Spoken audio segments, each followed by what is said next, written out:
അങ്ങനെ മലബാർ സദ്യകളിലെ പ്രധാന വിഭവങ്ങളിലൊന്നായിട്ടുള്ള അവിയൽ തയ്യാറായിട്ടുണ്ട്.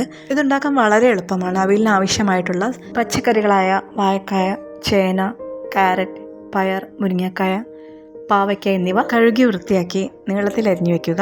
ഇവ ഒരു കുക്കറിലേക്ക് ഇട്ടതിന് ശേഷം ഇതിലേക്ക് 1/2 ടീസ്പൂൺ മഞ്ഞൾപ്പൊടി, ആവശ്യത്തിന് ഉപ്പ്, 1 കപ്പ് വെള്ളം എന്നിവ ചേർത്തതിന് ശേഷം നല്ലതുപോലെ ഇളക്കി യോജിപ്പിച്ച് കുക്കർ മൂടി ഒരു വിസിൽ വരുന്നത് വരെ വെയിറ്റ് ചെയ്യുക.